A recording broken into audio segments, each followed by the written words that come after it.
YouTube channel Shri हरे नमः को like, share, subscribe करें। धन्यवाद। आसन छोड़ करके आगे बढ़े और उनको प्रणाम किए, पूजन किए। स्वयं कितने भी महान हो, आए हुए भागवत महापुरुष को अभिनंदन करने के लिए अगर न उठे प्रत्युत्थान के द्वारा और आगे बढ़ करके उनकी अगवानी न करें, तो महाराज ऐसा वर्णन आता है कि दृष्ट्वा भागवतम दूरात सन्मुखे यो न गच्छति न गृहणाति हरिस्तस्य पूजाम 12 वार्षिकीम। 12 वर्षों से जो करता हुआ साधन पूजा वो आ रहा है, उस सबको ठाकुर जी इनकार कर देते हैं कि हमने तेरी 12 वर्ष की पिछली सारी क्रियाओं को, पूजा इत्यादि को मैंने अस्वीकार किया है। ऐसे महापुरुष भागवताचार्य आए, तुम उठ के खड़े तक नहीं हुए, आगे बढ़े नहीं, उनको प्रणाम नहीं किए, उनकी अगवानी नहीं किए। इसलिए इन महापुरुषों के समागम पर आगे बढ़ करके उनका स्वागत करना चाहिए। तो श्री वेदव्यास जी इन नियमों को जानते हैं, जानते ही नहीं है, मानते भी हैं। इसलिए तमभिज्ञाय सहसा प्रत्युत्थायागतम मुनि पूजयामास विधिवत नारदम सुरपूजितम। सुरपूजित देवताओं के द्वारा भी जो पूजित देव ऋषि नारद जी को श्री वेदव्यास भगवान ने आसन छोड़ करके उठ करके आगे बढ़ करके अगवानी की, लाकर सुंदर आसन पर बिठाए और इनकी पूजा की। पूजयामास विधिवत, विधिवत पूजा की। जैसे भगवान की पूजा की जाती है आवाहन, अर्घ्य पाद्य आचमन धूप दीप नैवेद्य इत्यादि के द्वारा, ऐसे विधिवत श्री नारद जी की पूजा की है। अथ तम सुखमासीन उपासीन बृहस्रवा देवर्षि प्राविप्रर्षिम वीणा पाणि स्मयन्निव। दोनों अपने अपने आसन पर विराजे।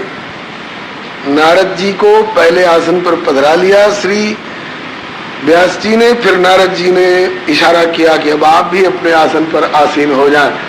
तब श्री देवर्षि नारद जी ने श्री व्यास जी का कुशल पूछा। कुशल प्रश्न करिबा रहिबारा विश्वामित्र नृपहि बैठारा। कुशल पूछा। पाराशर्य महाभाग भवत कच्चिदात्मना परितुष्यति शारीर आत्मा मानस एव वा। हे पराशर नंदन श्री वेदव्यास जी, शरीर सुखी है ना, मन संतुष्ट है ना, आत्मा प्रसन्न है ना? तीनों का अलग अलग कुशल पूछ रहे हैं। इसका मतलब कि आत्मा अलग चीज है, शरीर अलग चीज है और मन जो है ये अलग चीज है। तो शरीर का कुशल, मन का कुशल और आत्मा का कुशल, तीनों का अलग अलग करके पूछ रहे हैं। परितुष्यति शारीर आत्मा मानस एव वा। वे कुछ बतावें बतावें तब तक नारद जी ही पुनः बोल पड़े। देखने से ऐसा लगता है कि अभी आप अकृतकृत्य जैसे लग रहे हैं। स्वयं अपने को ऐसा अनुभव कर रहे हैं कि अभी हम अकृतार्थ हैं। अथापि शोचस्य आत्मानम अकृतार्थेव प्रभो। बड़ों में भरसक कसर होती नहीं है, और अगर हो और कोई टोके तो कबूल कर लेते हैं, हाँ महाराज बात ऐसी ही है। श्री वेदव्यास जी महान है, इन्होंने स्वीकार कर लिया, हाँ भगवान आप जैसा कह रहे हैं बात ऐसी ही है। तब नारद जी ने कहा क्यों, आपने बहुत कुछ लिखा, वेद के 4 भाग किए, वेदांत ब्रह्म सूत्रों की रचना की, 17 पुराणों का प्रणयन किया, महाभारत जैसा दिव्य इतिहास ग्रंथ का प्रणयन किया, फिर भी आपको शांति क्यों नहीं मिल रही है? कारण क्या है? बोले भगवान कारण जानने के लिए मैंने प्रयत्न तो बहुत किया, लेकिन मैं सही निर्णय पर अभी पहुंच नहीं पा रहा हूं। अनुमान तो कुछ अवश्य कर रहा था, अब आप आ गए हैं, आप त्रिकालज्ञ हैं, सर्वज्ञ हैं। त्रिकालज्ञ सर्वज्ञ तुम गति सर्वत्र तुम्हार। आप कृपा करके बताइए महाराज कहाँ कसर पड़ रही है। तो श्री नारद जी ने भी वही बात बताई जो श्री वेदव्यास जी अनुमान कर रहे थे। किम वा भागवता धर्मा न प्रायण निरूपिता प्रिया परमहंसा नाम तयेव अच्युत प्रिया।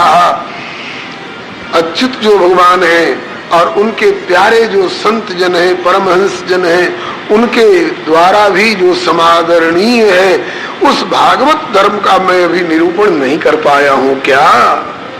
इसीलिए तो मुझे शांति नहीं मिल रही है क्या? यही अनुमान कर रहे थे श्री वेदव्यास जी और उसी पर मुहर लगाई श्री नारद बाबा ने, उसी का समर्थन किया। बात यही है वेदव्यास जी। यथा धर्मादयश्चार्था मुनिवर्यानुकीर्तिता न तथा वासुदेवस्य महिमा ही अनुवर्णिता। आपने जितनी तत्परता पूर्वक और जितना उत्कर्ष बता बता करके धर्म अर्थ काम मोक्ष की महिमा गाई है, स्वर्ग की महिमा गाई है, किसी तीर्थ और व्रत की महिमा गाई है, सांसारिक पदार्थों की महिमा गाई है, उतनी तत्परता और उतने उत्कर्ष का अनुसंधान करते हुए आपने अभी भगवत जस नहीं गाया है, भागवत जस नहीं गाया है, भागवत धर्म की महिमा आपने अभी नहीं गाई है। इसीलिए आपको शांति नहीं मिल रही है। वाणी कितने भी साहित्यिक अलंकारों से युक्त हो, अलंकृत हो, लेकिन अगर भगवत जस उसमें वर्णित नहीं है, उसके प्रतिपाद्य भगवान नहीं है, कोई जंगल हो किसी का प्रतिपाद्य, कोई पर्वत हो किसी का प्रतिपाद्य, अग्नि हो प्रतिपाद्य, इंद्र हो प्रतिपाद्य, स्वर्ग हो प्रतिपाद्य, यहाँ तक कि पुत्र हो प्रतिपाद्य, बिना पुत्र के सुख नहीं, बिना पुत्र के सदगति नहीं। अगर यही सब लिखते और गाते रहेंगे तो भला बताइए, जब लिखने वाले को ही शांति नहीं मिल रही है तो उनको पढ़ करके उनका अनुसरण करने वालों को शांति कहाँ से मिल जाएगी? न यद्वचश्चित्र पदम हरेर्यशो जगत पवित्रम प्रगृणीत करहिचित तद्वायसम तीर्थम शांति मानसा न यत्र हंसा निरमन्ति शिक्षया। इसी श्लोक का भाव गोस्वामी जी ने मानस में लिखा। वर्णिति विचित्र सुख विकृत जेऊ, वर्णिति विचित्र सुख विकृत जो राम नाम बिन सो न सो। कैसे? बोले कि जैसे कि विधु बदनी, खूब सुंदर चंद्रमुखी सुंदरी, सब भांति सवारी, सोने के, चांदी के, हीरे के, मोतियों के आभूषणों से सजाई हुई हो, लेकिन बसन बिना, केवल वस्त्र नहीं पहराया गया हो, नंगी हो, अच्छी लगेगी? अरे अच्छी क्या लगेगी जी, उसको देखने में पाप लगेगा। वस्त्रहीन नारी को देखने में पाप लगता है। इसी तरह से भगवान नाम गुणों की महिमा से रहित कविता हो, चाहे लेख हो, उपन्यास हो, पत्रिका हो, कुछ भी हो, देखने के लायक नहीं होता है। वह काक तीर्थ है, वहां हंस नहीं आते हैं। विधु बदनी सब भांति सवारी, सोहन वसन बिना वर नारी। और ठीक इसके विपरीत, चाहे कविता बहुत साहित्यिक अलंकारों से युक्त न हो, लेकिन पद पद पर उसमें भगवान नाम और गुणों की महिमा अगर वर्णित हो तो उसको संत जन आदर करते हैं। तद्वाग विसर्गो जनताग विप्लवो यस्मिन् प्रतिश्लोकम बद्धवत्यपि नामान्यनन्तस्य शोकितानि यत् शृण्वन्ति गायन्ति गृह्णन्ति साधव। अब इस श्लोक का भाव गोस्वामी जी ने जो मानस में दिया है, कहते हैं कि वर्णिति बदेश, एकदम ग्राम्य भाषा हो, बद्दी उक्ति हो, लेकिन अगर भगवान नाम और गुणों की महिमा गाई गई हो तो उसे संत जन आदर करते। भरणीति भदेश किंतु यदि वस्तु बलि भरणी तो राम कथा जग मंगल करणी। इसका एक उदाहरण प्रस्तुत किया जा रहा है। मिथिला के एक संत हुए हैं श्री प्रयागदास जी, जिनको किशोरी जी के भाव संबंध से हम भैया प्रयागदास कहते हैं, क्योंकि वे भी किशोरी जी को अपनी बहन जीजी कहते हैं। जिस नाते इस शरीर को आप लोग मामा जी कहा करते हैं। तो दुनिया के मामा प्रयागदास और मेरे भैया प्रयागदास, उन्होंने एक कविता में कहा है, पढ़े लिखे नहीं थे, बचपन से ही ठाकुर में लगन लग गई थी, विद्यालय जाने की फुर्सत कहाँ। तो उन्होंने कहा है, हरि हरि केशवा जपत महेशवा कटत कलेशवा जपवा से। और प्रयागदास प्रहलदवा खातिर रघवा हो गईल बघवा रे। भला बताइए, ये कोई बहुत साहित्यिक परिमार्जित भाषा और अलंकारों से युक्त कविता हुई थोड़े। हरि हरि केशवा जपत महेशवा कटत कलेशवा जपवा से। प्रयागदास प्रहलदवा खातिर रघवा हो गए बघवा रे। हरि हरि केशव, इन नामों को भगवान महेश भी जपते हैं और इनके जप से सारे क्लेश कट जाते हैं। इसी नाम की महिमा को लेकर के प्रयागदास जी कहते हैं कि रघवा को बघवा बनना पड़ गया, बने हरि राघव नृसिंह बन करके प्रहलाद की रक्षा किए। इसमें भगवत जैसे है, भागवत जैसे है, भगवान नाम की महिमा है। तो वाणी चाहे कितनी भी ग्राम्य और बद्दी भाषा हो, लेकिन भगवत गुणानुवाद है, इसलिए सादर कहीं सुनई बुद्ध ताही मधुकर सरित संत गुणग्राही। श्याम सुरभि पय विशद अति गुणद करई सब पान गिरा ग्राम्य किंतु सिय राम जस तो गावई सुनई सुजान। तो हे वेद व्यास जी, और पुराणों में ग्रंथों में आपकी भाषा कितनी भी परिमार्जित हो, कितनी भी अलंकृत हो, लेकिन अभी आपने भगवत जस और भागवत जस पूर्ण उत्कर्ष के साथ नहीं गाया है, इसलिए आपको शांति नहीं मिल रही है। आप लोग सोच रहे होंगे कोई कोई कि ये पद्म पुराण, स्कंद पुराण, ब्रह्म पुराण, ब्रह्म वैवर्त पुराण, ब्रह्मांड पुराण, ये जो 17 पुराण हैं जिनका अब तक प्रयोग कर चुके हैं, क्या उसमें भगवत जस भागवत जस नहीं गाया गया है क्या? बोले गाया तो गया है, लेकिन गाना भी कई तरह का होता है। कैसे गाया गया है? बोले जैसे किसी का ब्याह होता है तो उस ब्याह में दूल्हा का भी नाम लेकर गीत गाया जाता है, समधी समधिन का भी नाम लेकर गीत गाया जाता है, यहाँ तक कि बारात में आए हुए अदना साधारण लोगों का भी नाम लेकर के गीत गाया जाता है। और जिसके नाम का गीत गा दिया गया है, फूल के कुप्पा हो जाते हैं साहब, हमको भी जानते हैं यहाँ के लोग, तब ना हमारे नाम का गीत गाया जा रहा है। और जिस बेचारे का नाम लेकर गीत नहीं गाया गया उसका मुंह लटक जाता है कि हमारे नाम पर तो कुछ हुआ ही नहीं।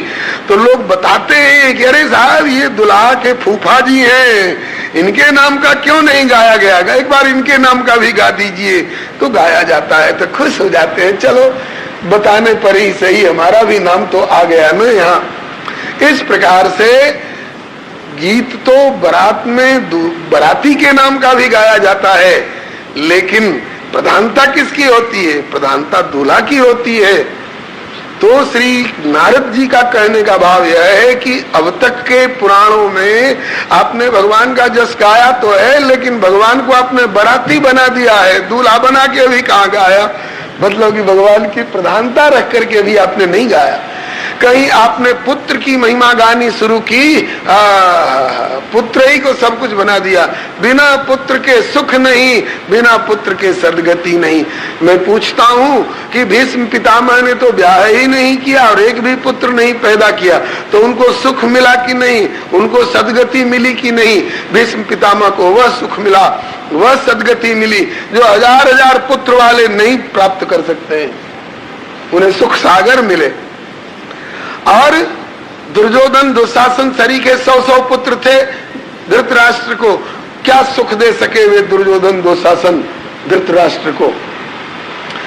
हालांकि हम ये नहीं कहते कि आपने गलत लिखा, लेकिन सामान्य स्तर के लोगों के लिए एक ढंग से बात आपने अच्छी लिखी, लेकिन लोग उसके आगे वाली बात को तो सुनेंगे नहीं, समझेंगे नहीं, बस वही फलश्रुति सुन करके और अटक जाएंगे और अटक करके भटक जाएंगे।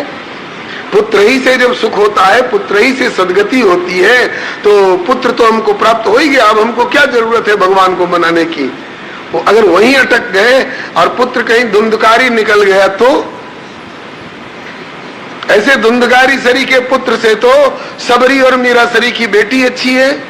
ग्वालियर वाले बाबा कहते हैं कि राम भजत बिटिया भली, राम भजत बिटिया भली, और विमुख भलो ना पूत, सबरी तो बैकुंठ गई और धुंधकारी भयो भूत। तो कुकर्म करके भूत बनने वाले, प्रेत बनने वाले पुत्र से तो निपुता रहना, बांझ रहना अच्छा है। सबरी और मीरा सरी की बेटी होना ज्यादा अच्छा है। बेटी तो अगर सदाचारिणी हो, दोनों कुल को पवित्र कर देगी।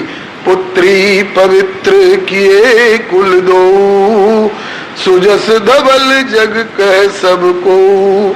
जालौन वाले ब्रह्मचारी बाबा कहते हैं, एक बार नारी त्रिदेव को बना के शिशु, पातिव्रत बल पालने में झुलाती है।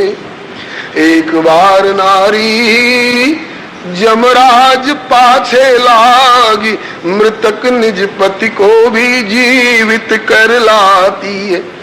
एक बार नारी निज पति की प्रतिज्ञा है, तू काशी के बाजार में सरस बिक जाती है। और एक बार नारी प्रिय पुत्र को पठाए वन में, जग का कल्याण कर सौभाग्य निज मनाती है। कई जगह कई बातें ऐसी ऐसी लिख दी गई हैं जिन बातों में लोगों को भ्रम हो जाएगा।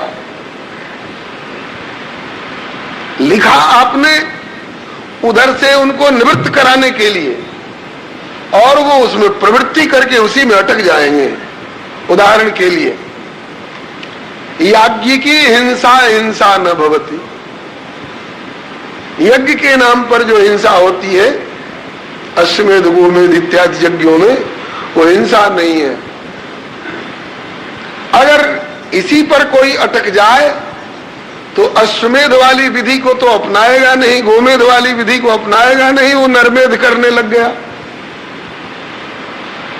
वो दिन रात बकरा और मुर्गा मारने लग गया। फिसल गया कि नहीं? तो उसी को जब आप ही को शांति नहीं मिल रही है तो उसको क्या शांति मिलेगी? शास्त्रों में कहीं कहीं ऐसे ऐसे वाक्य मिलते हैं जिनका वाच्यार्थ कुछ और है, भावार्थ कुछ, लक्ष्यार्थ कुछ और है। उदाहरण के लिए एक महात्मा ने दृष्टांत सुनाए थे। एक राजा का बेटा, इकलौता राजकुमार, बड़ा होनहार था, लेकिन उसे एक बुरी आदत लग गई जुआ खेलने की। जुआ खेलने की उसकी आदत लग गई। राजा ने सोचा कि ये अगली पीढ़ी का ये राजा है, अगर ये जुआड़ी हो जाएगा तो इसकी देखा देखी यथा राजा तथा प्रजा, सारी प्रजा बिगड़ जाएगी। राजा ने बहुत प्रयास किए जुआ छुड़ाने को, लेकिन नहीं छोड़ा। इसके बाद घोषणा करनी पड़ी राजा को कि जो मेरे बेटे से जुआ खेलना छुड़ा देगा उसको मैं आधा राज्य पुरस्कार में दे दूंगा। बहुत लोग आए लेकिन सफल नहीं हुए। जो उसको कुछ समझाने जाते थे, समझाने के आधार पर ही तो कोई छुड़ाएगा।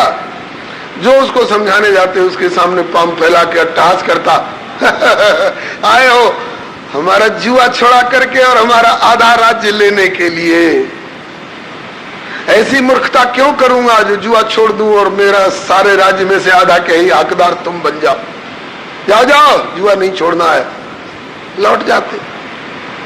एक महात्मा जिनको राज्य का लोभ नहीं था, जिनके हृदय में केवल जगत का कल्याण ही कल्याण, सर्वे भवन्तु सुखिनः सर्वे सन्तु निरामयाः सर्वे भद्राणि पश्यन्तु मा कश्चित् दुःख भाग भवे की भावना ही जोर मार रही थी।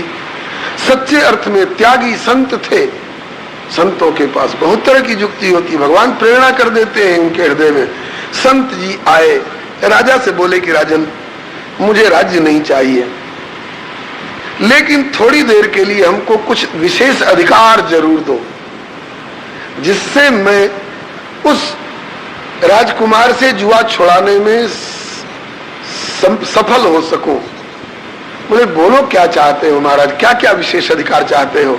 कहा कि यही कि एक बार जुआ खेलने का मैं उसको परामर्श दूंगा और उसके लिए कुछ इश्तिहार छपवाऊंगा, उसमें आप रोक टोक न करें। बोले ठीक है। महात्मा जी ने बहुत बड़े बड़े कई तरह के वाक्य छाप छाप करके और इश्तिहार बनाए और बहुत दूर दूर तक प्रचार किया और राजकुमार के पास गए। बोले कि तो अट्टहास करके हंसा, बाबा जुआ छुड़ाकर मेरा आधा राज्य लेने आए हो? कहा नहीं बेटा, जुआ जैसी बढ़िया कला ये छोड़ने और छुड़ाने की है। मैं तो जुआ का विशेषज्ञ हूं। मैं तुम्हारे पिताजी, मैं तुमको समझाने नहीं आया हूं, मैं तुम्हारे पिताजी को समझाने आया था कि जुआ जैसी कला जिसको भगवान ने गीता में महिमा गाई है, द्यूतम छलयतामस्मि, अपनी विभूतियों में इसका वर्णन किया है। द्यूतम छलयतामस्मि, जुआ तो साक्षात मेरा स्वरूप है, भगवान श्री कृष्ण कहते हैं। और ऐसे जुआ को छोड़ देना ये तो बहुत बड़ी मूर्खता होगी। मैंने तुम्हारे पिताजी को समझाया है कि महाराज जब नहीं छोड़ रहा है तो काहे को छुड़ाने के पीछे पड़े हुए हो। अगर जुआ में ही वो उसका मन लगता है तो जुआ में ही इतना ऊंचा दर्जा उसको दिला दीजिए कि वर्ल्ड चैंपियन हो जाए, संसार का सबसे बड़े जुआड़ी में उसका नाम हो जाएगा। नाम ही कमाना है तो इसी में नाम कमावे, यह भी एक कला है। अच्छा महाराज आप पिताजी को समझाए हैं? बोले हाँ समझाए हैं। पिताजी क्या बोले? बोले पिताजी ने दस्तखत कर दिया है। देखो राजकुमार देखो, पिताजी ने दस्तखत कर दिया है। अच्छा तो फिर क्या इसका रूपक होगा? अब महात्मा ने बताना शुरू किया कि देखो इस प्रकार से भगवान ने इसकी महिमा गाई है और इस प्रकार से महाराज ये हुआ और वो हुआ, कईयों का उदाहरण दे करके। तो अब मैं ये कह के आया हूं कि जुआई खेल रहा है तो सबसे बड़ा जुआड़ी विश्व का बने, और इसके लिए क्या रूपक होगा? बोले एक स्टेडियम बनेगा बहुत बड़ा, जिसमें विश्व भर के जुआड़ी लोग आ जाएं और उनको सुविधा दी जाए सब तरह की। मैं पर्चा छपवा कर बंटवा चुका हूं, सारे विश्व भर के जुआड़ी आमंत्रित हो रहे हैं। अखिल विश्व जुआड़ी महासंघ का महासम्मेलन होने जा रहा है। इसमें जो लोग आएंगे उन लोगों को अगर आने तक और जाने का किराया घर का नहीं होगा तो राजकीय कोष से उनको टीए भत्ता मिलेगा। दाव पर लगाने के लिए अगर घर में कुछ नहीं होगा तो राजकीय कोष से उनको कोष में मिलेगा। अरे गुरुजी तो बहुत बढ़िया, आनंद आएगा। हो बहुत बढ़िया किया आपने, एकदम रीझ गया राजकुमार महात्मा के ऊपर। और तिथि जो दी गई थी उस तिथि में सभी विश्व भर के जुआड़ी लोग आकर के जुटे और बैठाए गए आदर पूर्वक स्टेडियम के भीतर। बंद स्टेडियम था। इसके बाद खुश हो रहा है राजकुमार, आज तक ऐसा जुआ युधिष्ठिर ने भी नहीं खेला होगा, नल ने भी नहीं खेला होगा जैसा आज हम खेलने जा रहे हैं। वर्ल्ड चैंपियन कहला जाऊंगा। भीतर हो गए गुरुजी इस राजकुमार को लेकर के। जब सब जुट गए तब उसके बाद कहा कि राजकुमार, जुआ खेलने का काम बाद में होगा, पहले जितने जुआड़ी जुटे हैं इनका परिचय प्राप्त कर लिया जाए। हाँ गुरुजी, तो बहुत बढ़िया बात। पहला के सामने गए, हुजूर आपकी तारीफ। कहा कि मैं पंजाब का सबसे बड़ा जुआड़ी हूं। आपकी हैसियत? बोले पहले तो मैं लाखपति था और अब खाने का ठिकाना नहीं, तो राजकीय टीए भत्ता के सहारे यहां तक पहुंच पाया हूं। दूसरे से पूछा, हुजूर आपका परिचय? कहा कि मैं मद्रास प्रांत का सबसे बड़ा जुआड़ी हूं। पहले मैं करोड़पति था और अब खाने का ठिकाना नहीं, तो राजकीय टीए भत्ता के सहारे यहां तक पहुंच पाया हूं। सबने यही रिपोर्ट दिया। मैं पहले बहुत बड़ी हैसियत वाला था और अब खाने का ठिकाना नहीं। राजकुमार हर जगह से एक ही बात सुनता गया कि संसार के बड़े से बड़े जुआड़ी अब जो विराजमान है, इनको जुआ ने आज तक उजाड़ा ही उजाड़ा है। जुआ से आज तक कोई बसा नहीं है। गुरुजी को कहना नहीं पड़ा, गुरुजी को कहना नहीं पड़ा कि जुआ बुरी चीज है। तमतमा उठा राजकुमार, गुरुदेव। हाँ राजकुमार, आगे जुआ तो विनाशकारी काम है, आज तक इसने सबको बर्बाद ही बर्बाद किया है। आगे राजकुमार, मैं अपने मुख से क्यों कहूं?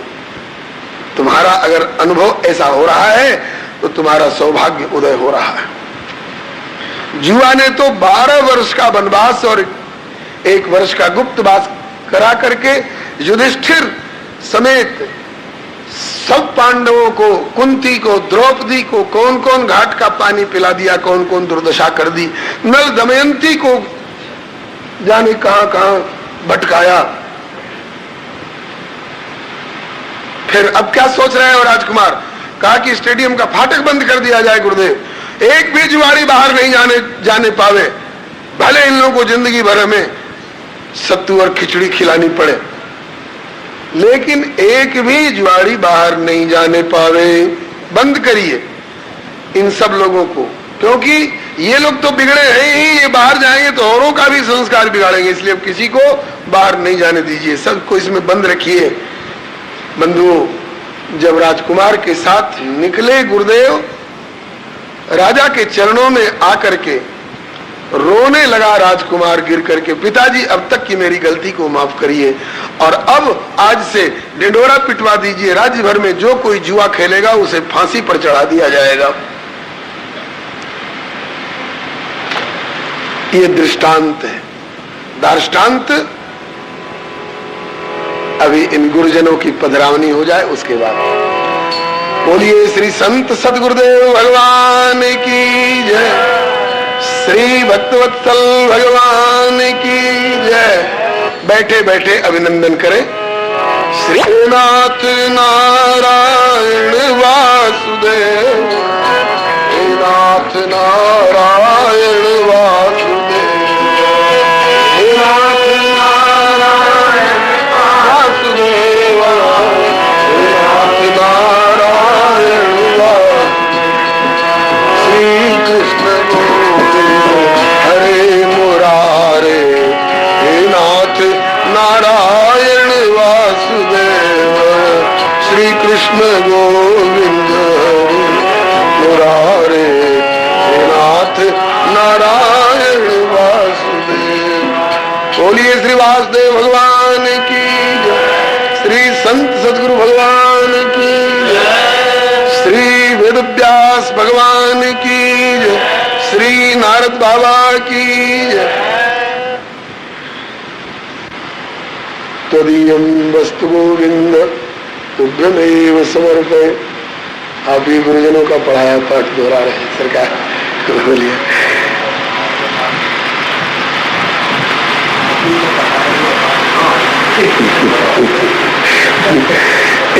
इन गुरुजनों के चरणों में बैठकर हमें सुनना चाहिए, लेकिन जैसे बच्चों को गुरुजन पढ़ा देते हैं और फिर जब वो अपनी तुतली बोली में उसको दोहराता है तो बड़े प्रसन्न होते हैं। जो बालक कह तो तरी बाता, सुने मुदित मन गुरपित माता।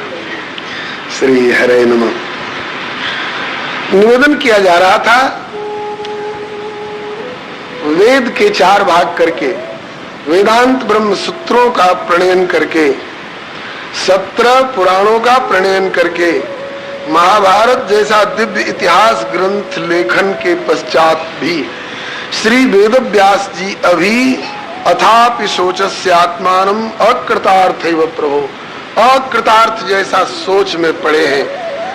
क्या कसर है, क्यों मुझे शांति नहीं मिल रही है? अनुमान कर रहे थे किम वा भागवता धर्मा न प्रायण निरूपिता, क्या मेरे द्वारा अभी भागवत धर्म का निरूपण नहीं हो पाया है? कौन भागवत धर्म? बोले प्रिया परमहंसानाम तैव अच्युत प्रिया, जो अच्युत प्रिय भागवत जन है, परमहंस संत लोग हैं, उनके द्वारा भी जो समादरणीय उस भागवत धर्म का वर्णन भी मैं नहीं कर पाया हूँ, इसीलिए तो मुझे शांति नहीं मिल रही है। नारद जी आए, कुशल प्रश्न के पश्चात नारद जी ने भी इसी बात को व्यक्त किया। यथा धर्मादयश्चार्था मुनिवर्जानुकृता न तथा वासुदेवस्य महिमा येन वर्णिता। आपने, हे वेदव्यास जी, आपने जिस प्रकार से धर्म की महिमा, अर्थ की महिमा, काम की महिमा, मोक्ष की महिमा गाई है, इस प्रकार से अभी भागवत धर्म की महिमा, वासुदेव भगवान की महिमा नहीं गाई है। विविध पुराणों में अगर गाया भी है तो भगवान को बराती की जगह पर रख करके गाया है, दुल्हा की जगह पर रख करके प्रधानता पूर्वक नहीं गाया है, इसलिए आपको शांति नहीं मिल रही है। कितनी भी साहित्यिक अलंकारों से युक्त भाषा हो, लेकिन अगर उसमें निरूपित वस्तु, प्रतिपादित वस्तु जो है वो अगर उत्तम न हो, उत्कृष्ट न हो, तो उसको संत जन आदर नहीं करते हैं, वह काक तीर्थ माना जाता है। और ठीक इसके विपरीत वाणी, भाषा कितनी भी ग्राम्य हो, बदेश हो, लेकिन यदि उसमें भगवत भागवत जस का निरूपण किया गया है तो उसको संत जन आदर करते हैं। कहीं कहीं शास्त्रों में ऐसी बात कही गई है जिसमें वाच्यार्थ तो है कि तुम ऐसा करो, लेकिन उसका लक्ष्यार्थ है कि करते करते इधर से तुम्हारा उपराम हो जाए, फिर इसके बाद इसको मत करो। कहीं कहीं निषेध करके विधि की जाती है, निषेध विधि अलंकार के द्वारा भी कहीं कहीं कोई बात बताई जाती है। गुरुदेव एक पद गाया करते थे,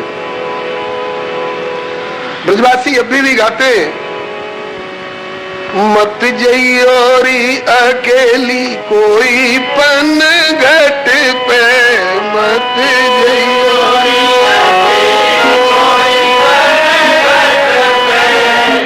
इसका क्या अर्थ हुआ? आज अकेली कोई पनघट पे मत जाना, इसका मतलब कि मना किया जा रहा है। बोले क्यों पनघट पे क्यों नहीं जा? कहा कि इसलिए कि आज ठाड़ो रे बिहारी जमुना तट पे, आज ठाड़ो रे बिहारी जमुना तट पे। आज बिहारी वहां खड़ा है, इसलिए जमुना तट पे मत जाना पनघट पे। तो ऊपर से तो लगता है कि इसमें मनाही की जा रही है, लेकिन भीतर भीतर इसमें संकेत है कि जिसको बिहारी के लिए छटपटाहट हो वहीं पहुंच जाओ। और अभी थोड़ी देर पहले जुआ वाला जो दृष्टांत दिया गया, गुरुदेव ने उस राजकुमार, बिगड़े हुए व्यसनी राजकुमार का जुआ का व्यसन छुड़ाने के लिए, जुआ खेलो तो बढ़िया दर्जा का खेलो, ये कह करके उसको संसार भर के जुआड़ियों के विनाश का अनुभव करा दिया। जब उसके विनाश का अनुभव हो गया तो राजकुमार स्वयं उससे उपरत हो गया कि अरे राम राम, जितने जुआड़ी विश्व भर के जुटे हुए हैं सब यही कह रहे हैं कि मैं करोड़पति था और अब खाने का ठिकाना नहीं, राजकीय टीए भत्ता के बल पर हम यहाँ तक आए हैं। इसका मतलब कि जुआ ने आज तक लोगों का विनाश ही विनाश किया है, विकास किसी का नहीं हुआ है। कहा कि ऐसे जुआ को हमेशा के लिए बंद कर दिया जाए, जो जुआ खेलेगा हमारे राज्य में उसको फांसी चढ़ा दी जाएगी। तो यहाँ विधि करके और निषेध करा दिया गुरुदेव ने। तो इस प्रकार से कहीं कहीं आपने गृहस्थाश्रम स्वीकार करने की बात कही है, कहीं यज्ञ की हिंसा का भी आपने समर्थन कर दिया है। तो उसका तात्पर्य ये नहीं था कि हिंसा की तरफ प्रवृत्ति कराना अथवा संसार और स्त्री और पुत्रों की ओर प्रवृत्ति कराना। उधर की कटुता का अनुभव करके जब उधर से उपरत होगा तो फिर उधर प्रवृत्ति इसकी नहीं होगी। एकर फल पुण्य विषय विरागा। पहले तो कहा प्रथम ही विप्र चरण अति प्रीति, निज निज कर्म निरत श्रुति रीति। तो कर्म का विधान किया गया, कर्म करो। किस लिए कर्म करो? जिंदगी भर गधा की तरह कर्म का बोझ ढोते ही रहो नहीं। तावत कर्माणि कुर्वीत न निर्विद्येत यावता मत कथा श्रवणाद हुआ श्रद्धा यावन न जायते। कर्म की हो ही स्वरूप ही चिन्ह।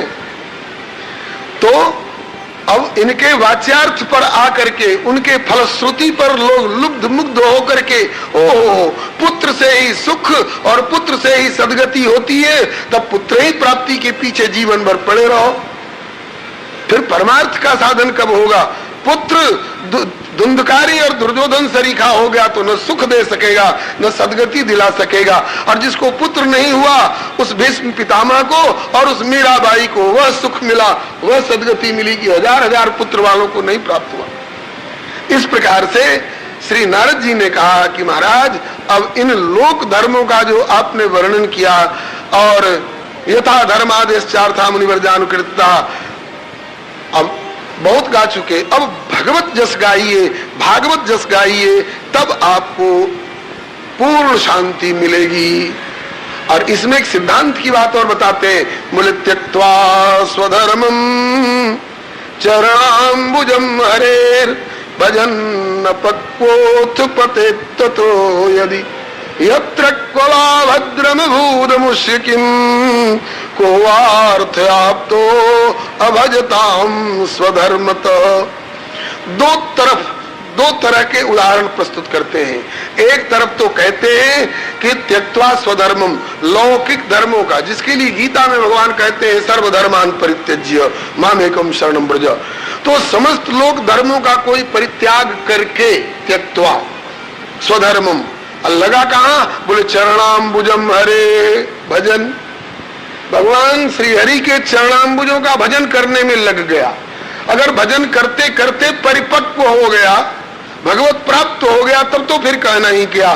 किंतु कदाचित लौकिक धर्मों का परित्याग किया और भजन में प्रवृत्त हुआ, भजन परिपक्व होने के पहले ही या तो उसका शरीर छूट गया या किसी प्रकार से वो फिसल गया, तो क्या यत्रक्वभद्रमभूतमुष्यकिम, क्या उसका वह इतना ही अनुष्ठान किया हुआ भागवत धर्म क्या उसका पतन होने देगा? नहीं पतन होने देगा, वह उसको संभाल लेगा। स्वल्पमप्यस्य धर्मस्य त्रायते महतो भयात् नैकल्याण कृत कश्चित दुर्गतिम तात गच्छति।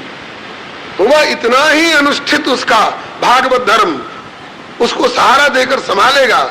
यत्रक्वभद्रमभूतमुष्यकिम, क्या उसका कहीं भी चला जाए उसका अकल्याण हो जाएगा। अरे राजा इंद्रद्युम्न भागवत धर्म का पालन कर रहे थे, थोड़ा फिसल गए, हाथी की जोनी में गए, तो हाथी की जोनी में जाकर उनका कुछ बिगड़ा? बोले हाथी की जोनी में जाकर के उस पद को प्राप्त किए जिसको कि राजर्षि के रूप में नहीं प्राप्त कर सके, अभद्र नहीं होगा उनका।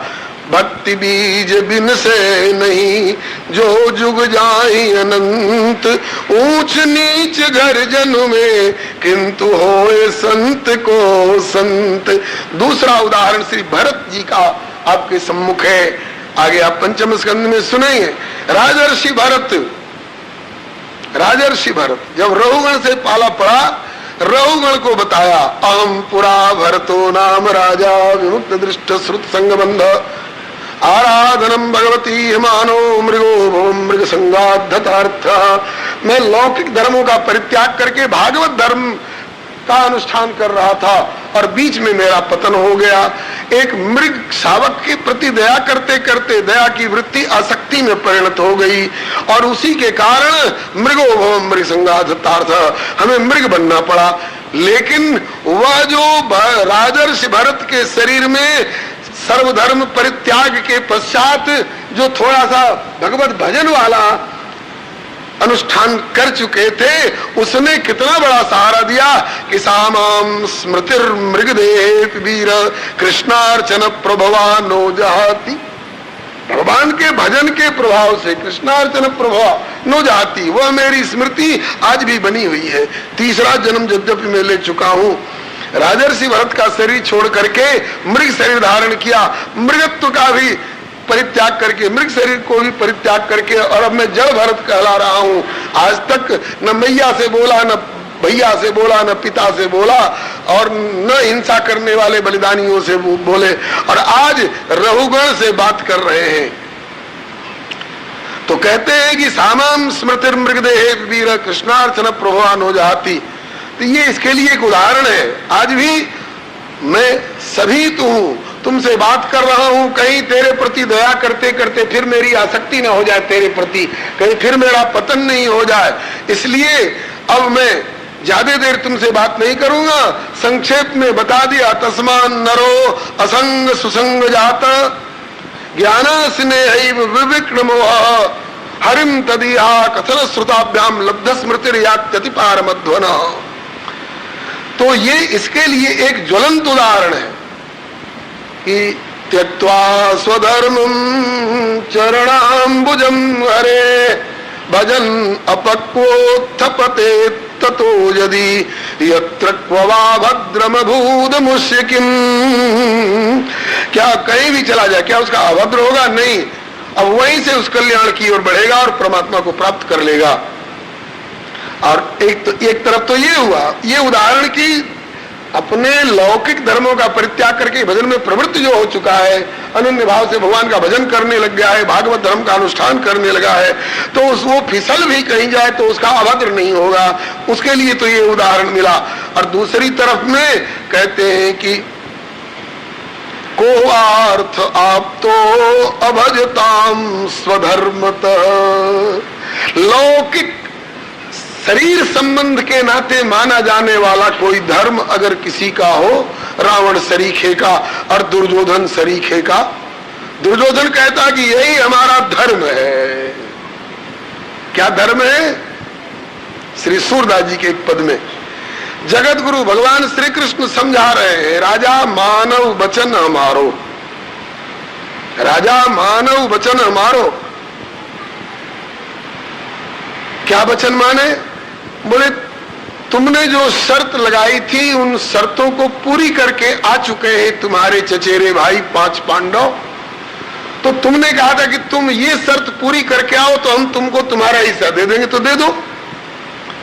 अगर हमारी बात तुमको नहीं जचती हो तो भीष्म द्रोण कर्ण दुर्योधन सब मिल मतो विचारो, सबसे राय कर लो और केवल 5 गांव पांडव को दीजिए और सब राज त्यारो, राजा मानव वचन हमारो।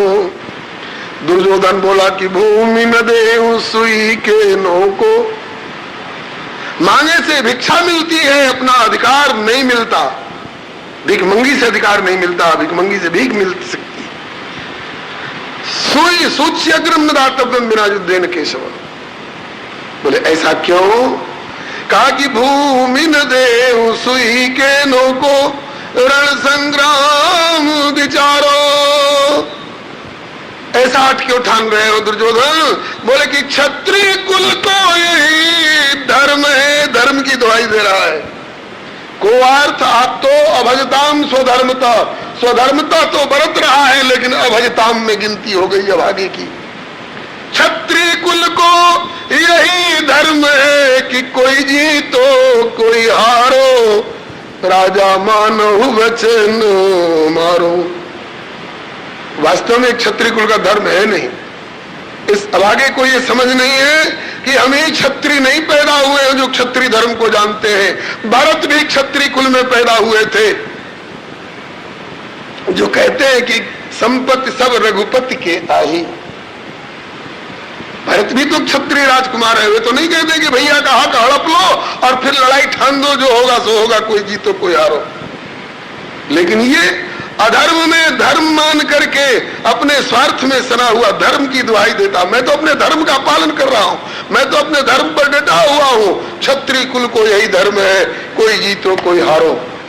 ठाकुर ने फिर समझाया, देख भाई, तेरे नौकर चाकरों को एक एक गांव मिला हुआ है, ये तेरे भाई है, एक एक गांव दे दो इनको। 5 गांव में तेरा क्या बिगड़ता है? नहीं तो महाभारत का युद्ध ठानने की जो सोच रहा है, महाभारत नाही भलो रे दुर्योधन, महाभारत नाही भलो दुर्योधन, मन में सोच विचारो, क्योंकि कट कट शीस गिरे धरणी पर, जब खाड़ा चले दुधारो, राजा मानव वचन हमारो। इतनी सुनी बोलो दुर्योधन, क्षत्रिय कुल को यही धर्म है। धर्म की दुहाई देने वाले दुर्योधन का दुराग्रह देखिए। इतनी सुन बोलो दुर्योधन, कौन कियो उपचारो, अरे राजनीति को मर्म न जाने, तू तो गौ चरावन हारो, राजा मानव वचन मारो। जा जा जा जा, नंद की गाय चरा, तू क्या जानेगा राजनीति और धर्म नीति।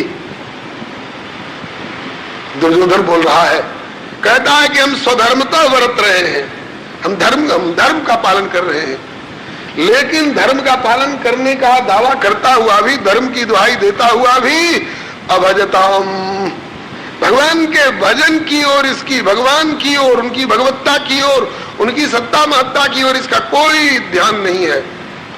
रावण भी कह रहा था कि यही हमारा धर्म है। अदमो द्विजान देव यजीन्य हनुम कुर्म पुरम प्रेत, पुस्तता में सुने शास्त्र ना पुराने, गाय बैल मारे देवी देवता उखारे, गांव नगर प्रजारे और बसावे स्मशान है।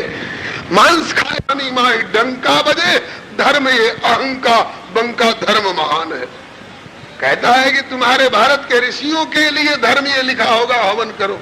हमारे लंका के निशाचरी संहिता में धर्म की और व्याख्या है, निस्त नाबूद कर दो यज्ञ के नाम पर जो कुछ हवन इत्यादि करते हैं उनको। ये हमारा धर्म है, हम अपने धर्म का पालन कर रहे हैं। लेकिन धर्म का पालन करता हुआ भगवान से विमुख हो गया। अरे जिनसे वरदान पाया था उन भगवान शिव और ब्रह्मा से विमुख हो गया, अभागा। भगवान शिव कह रहे हैं कि प्रभु मारो इसको। हम उमा रहे ते संगा, देखत रामचरित रणरंगा। तो श्री सूरदास जी कहते हैं कि दुर्योधन कह रहा है कि राजनीति को मर्म न जाने, तू तो गऊ चरावन हारो। प्रभु तो गमखोर है, क्षमा सागर है, ये नहीं प्रतिवाद कर रहे हैं, लेकिन मैं बिना कुछ कहे नहीं छोड़ूंगा। जब इस अभागे ने भरी सभा में मेरे प्रभु को ग्वारिया गंवार और अनभिज्ञ कहा है, तो मैं भी इसको कुछ कहे बिना नहीं मानूंगा। प्रभु गम खावे तो खावे, मैं गम नहीं खाऊंगा। तो श्री सूरदास जी कहते हैं कि मानत नहीं ये अंध को जायो। अरे ये अंधे का बेटा देखो भगवान की बात नहीं मान रहा है, धर्म की दुहाई, भगवान को धर्म सिखा रहा। बाली जैसा बंदर भगवान को धर्म सिखा रहा था। धर्म है तू अवतरे गुसाई, मारे मुंह व्याध की नाई। प्रभु ने पूछा कि कौन धर्म शास्त्र पढ़ा है तुमने, किस धर्माचार्य से, कौन धर्म विद्यालय में, कौन धर्म संघ में तुमने विद्यार्थी बनकर के 10 दिन अपना बिताया है। धर्म की दुहाई दे रहा है, धर्म हेतु अवतरे गुसाई। श्री सूरदास जी कहते हैं मानत नाही अंध को जायो। अरे इसके बाप की तो केवल बाहर बाहर की फूटी है, इस अभागे की तो बाहर और भीतर दोनों की फूट गई है। मानत नहीं अंध को जायो, हरि को बचन इनकारो। तो सूरदास प्रभु भरी सभा में कहे कि अब आया काल तुम्हारो राजन, नहीं तो मानव वचन हमारो। तो त्यक्त्वा स्वधर्मं चरणाम्बुजं हरेर भजन पक्वोथ पते ततो यदि यत्र क्वा भद्रम भूतमुष्य किम। स्वधर्म लौकिक धर्म छोड़ करके भगवत धर्म में जो भर्ती हुआ, अनुष्ठान करने लगा, वो अगर भजन परिपक्व होने के पहले अगर गिर गया, फिसल गया, शरीर छूट गया, तो भी क्या उसका कभी अभद्र हो सकता है? इसके लिए श्री इंद्रद्युम्न राजा, राजर्षि भरत जी इत्यादि ज्वलंत उदाहरण है। और दूसरी तरफ में धर्म की दुहाई देते हुए हम अपने धर्म का पालन करते हैं, लेकिन भगवान को नहीं मानते, तो कहते हैं कि को अर्थ आप्त अभजताम स्वधर्मतः। स्वधर्मतः तो खूब बरत रहे हैं, हमारा ऐसा धर्म है, हमारा ऐसा धर्म है, लेकिन अभजताम, भगवान से हमको कोई मतलब नहीं। भगवान कौन होता है? तो कहते हैं कि उन्हें को अर्थ आप्त, उनने कौन सा अर्थ अपना प्राप्त कर लिया? कुछ भी हाथ नहीं लगा उनके। राम नाम एक अंक है और सब साधन है शून, अंक गए कछु हाथ नहीं, अंक रहे 10 गुण। लिखिए एक, उसके बाद एक शून्य लगा दीजिए, तो कितना हो गया? 10। एक और शून्य दीजिए 100, एक और शून्य दीजिए 1000, एक और शून्य दीजिए 10,000। शून्य का मतलब निरर्थक नहीं, प्रत्येक शून्य के बढ़ते बढ़ते 10 गुना और महत्व बढ़ता जा रहा है। लेकिन किसको लेकर के? समस्त शून्यों के पूर्व में जो एक की इकाई है उसको लेकर के। अरे उस और भी 10-20 हजार 500 शून्य रख दीजिए वहां पर, और शुरू की इकाई एक को हटा दीजिए, क्या बचा? कुछ नहीं, कुछ नहीं। तो आपके जीवन में जो कुछ किया जा रहा है, तीर्थाटन साधन समुदायी जोग विराग ज्ञान निपुणाई, नाना कर्म धर्म व्रत दाना संयम दम जप तप मगनाना, भूत दया द्विज गुरु सेवकाई, विद्या विनय विवेक बढ़ाई, जहाँ लग साधन वेद बखानी, बोले सब साधन है सुन। अरे राम नाम एक अंक है, अंक रहे 10 गुण, और अंक बिना सब शून्य है।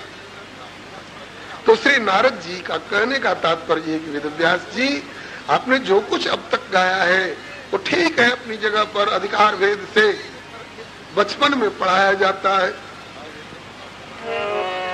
ककड़ी वाला का, खरबूजा वाला ख, और गधा वाला ग, गुरु जी का ख।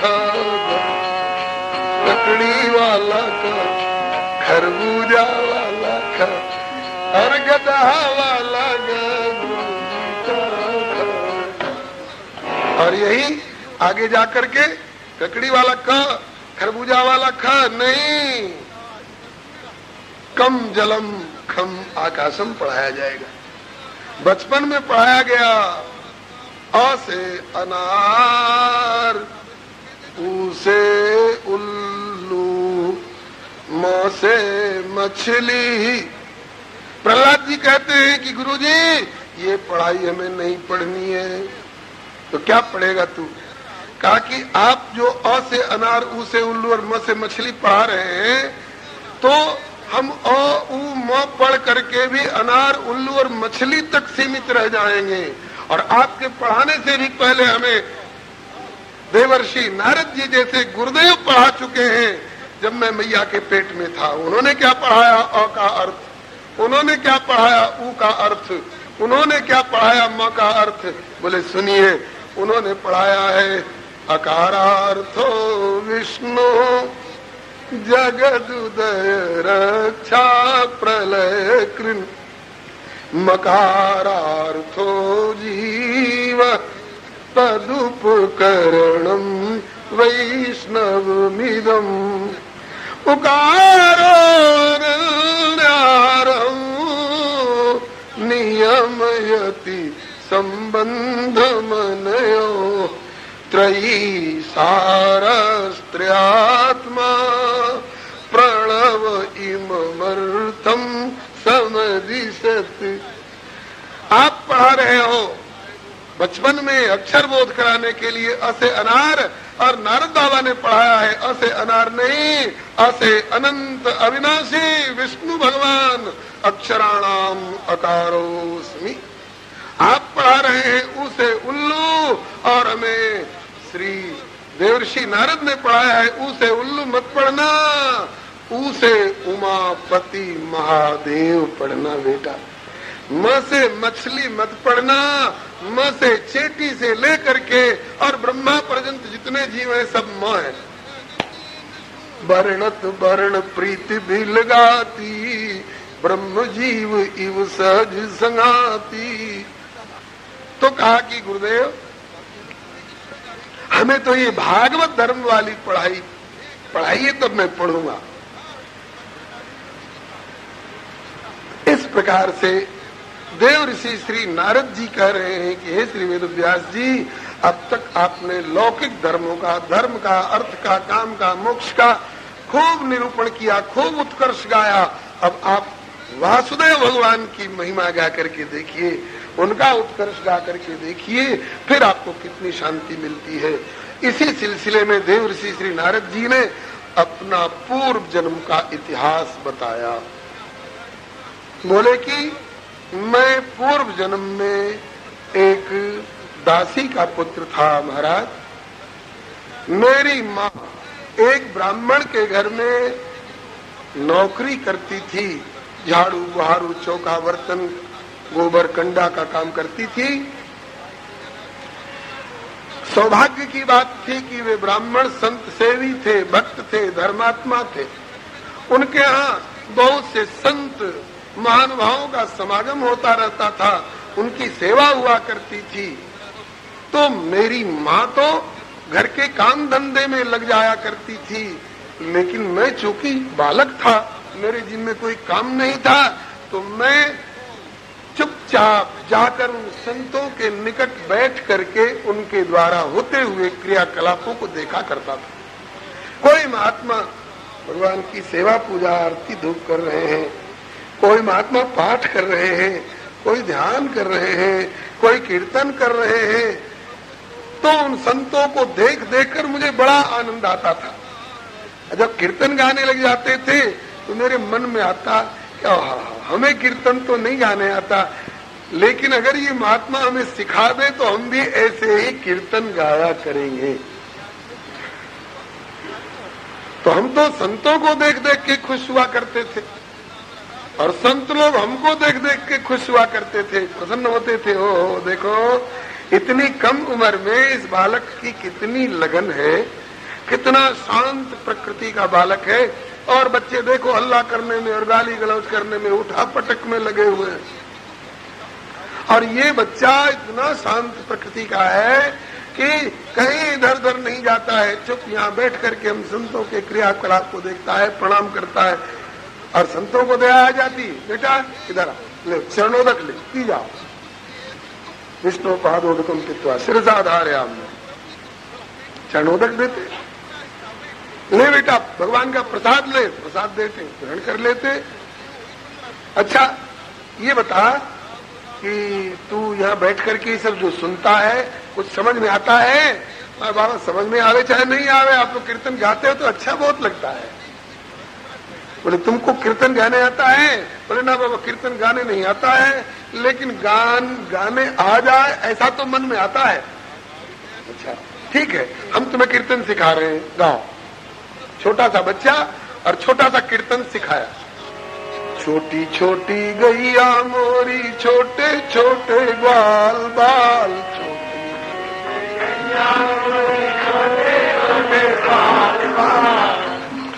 ये मत समझिए कि नारद जी को ही पूर्व जन्म में गवाया जा रहा है, हम लोग नहीं, उनके बहाने आप लोग भी इसमें शामिल हो जाइए। छोटी छोटी गैया मोरी, छोटे छोटे ग्वाल बाल,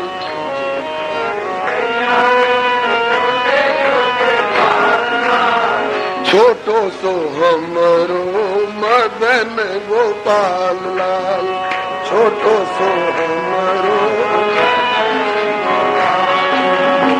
का खइए गैया मोरी, का खइए ग्वाल बाल, का खइए गैया मोरी, का खइए हमरो मदन गोपाल लाल, का खइए हमरो घास खइए गैया मोरी, दूध पीहे ग्वाल बाल, घास खाइए गैया, माखन मिश्री खाइए मोरा मदन गोपाल लाल, माखन मिश्री कहाँ बसे गैया मोरी, कहाँ बसे ग्वाल बाल, कहाँ बसे गैया मोरी, कहाँ बसे हमरो मदन गोपाल लाल, कहाँ बसे हमरो, वन में बसे गैया मोरी, घर में बसे ग्वाल बाल, वन में बसे गैया मोरी, और हृदय बसे हमरो मदन गोपाल लाल,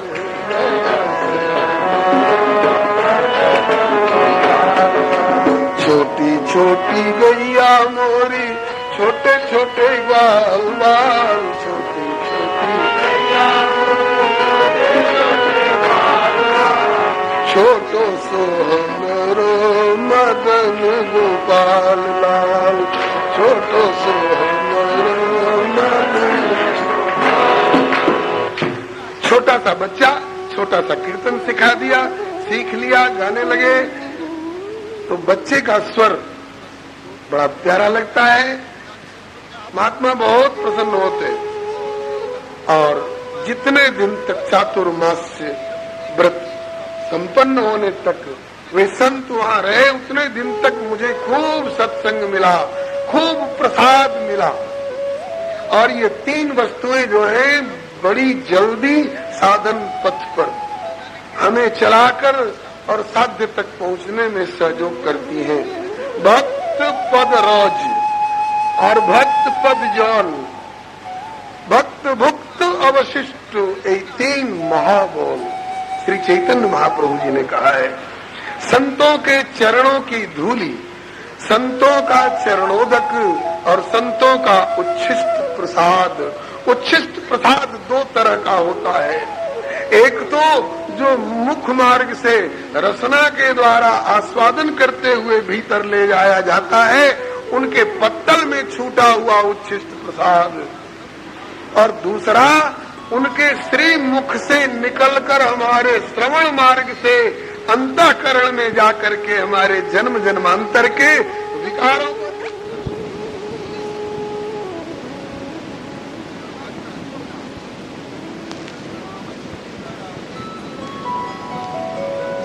कौन देगा? मैं किसके दर्शन किया करूंगा, किसके वचनामृत से मेरा अंतःकरण का पोषण होगा, मैं कैसे जीऊंगा बाबा? कहा कि बिछुरत एक प्राण हरि लेहि, मिलत एक दारुण दुख देहि। तो ये बिछुरत एक प्राण हरि लेहि वाले हैं, ये भी प्राणहरण करते हैं महाराज, लेकिन कब जब इनसे वियोग होता है तब कैसे मैं जी सकूंगा बाबा? संतों ने कहा बेटा संसार ऐसा ही है, द्वंद्वात्मक है, रात्रि दिवात्मक है, दुख सुखात्मक है, संयोग वियोगात्मक है। जो आए हैं उन्हें जाना पड़ता है, वियोग तो होगा ही, जाना तो होगा ही, लेकिन कैसे जीऊंगा उसके लिए कौन पोषण करेगा हमारा? इसके लिए हम तुमको अपनी निधि दे जाते हैं। दीक्षा शिक्षा दी, उपदेश दिया, मंत्र दिया, मंत्रार्थ दिया, तद जपस तदर्थ भावनम, सब विधि बताई और बोले कि इसको ध्यान में रखना, भगवान तेरे ऊपर कृपा कर देंगे। कह के महात्मा तो चले गए, मैं उनके द्वारा दिए हुए मंत्र और मंत्रार्थ का जप और अनुसंधान और अनुभव करने लगा। मेरे घर में मेरी माँ के अलावे और कोई था नहीं, मैं था और मेरी माँ थी। मेरी माँ चाहती थी छोरा का ब्याह कर दे, घर बस जाए, और मैं ब्याह पसंद नहीं करता था। कौन झंझट मोल ले, भगवान ने बंधन मुक्त कर रखा है, काहे को बंधन में पड़े? और यह बंधन पतन की ओर ले जाने वाला है। इस पर गुरुदेव पूज्य चरण श्री भक्तमाली जी एक दृष्टांत दिया करते थे। एक भीख मांगता हुआ दिन भर का थका मादा शाम को सड़क के सहारे एक कुआं के मनखंडे पर बैठ गया।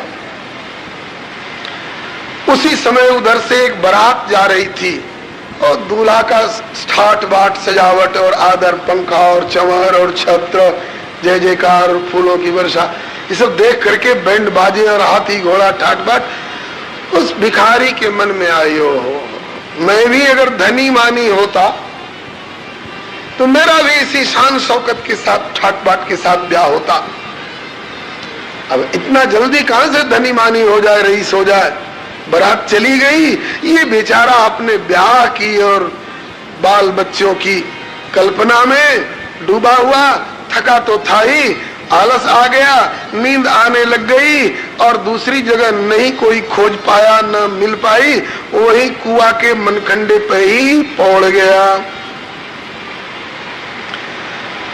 दिन भर की सोची हुई बातों का संस्कार चित्त के ऊपर पड़ता है और अभी अभी तुरंत सोचता हुआ सोया था ब्याह की बात, सपने में देखा कि मेरा ब्याह हो गया और ब्याह ही नहीं, बाल बच्चे भी हो गए। और बाल बच्चे एक दो नहीं, ये उस जमाने का सपना था जब परिवार नियोजन का अभी प्रतिबंध नहीं लगा था। हाँ, तो 10-15 बच्चे हो गए और कहां सोएंगे? 2 उस खाट पर, 2 उस खाट पर, 4 उस तखत पर, 3 उस पलंग पर। एक बच्चा अभी अपनी माँ के, इसकी घरवाली के गोद में माँ की छाती का दूध पी रहा था और वो बेचारी रोटी बना रही थी। दूध पीते पीते गोदी का बच्चा सो गया। उसने सोचा कि इसे पलंग पर सुला दूं और फिर अच्छी तरह से रोटी बनाऊं। अब जिस खाट और पलंग और तखत पर जाए सब भरे पड़े हैं बच्चों से। एक पलंग पर ये अकेले सो रहा था तो इसकी घरवाली ने आकर कहा कि दूध पीता पीता बच्चा सो गया है, रोटी बनानी है, सब खाट और तखत और पलंग भरे पड़े हैं, एक पलंग पर तुम अकेले सो रहे हो, जरा एक तरफ खिसक जाओ तो इस बच्चे को सुला दूं और फिर रोटी बनाऊं।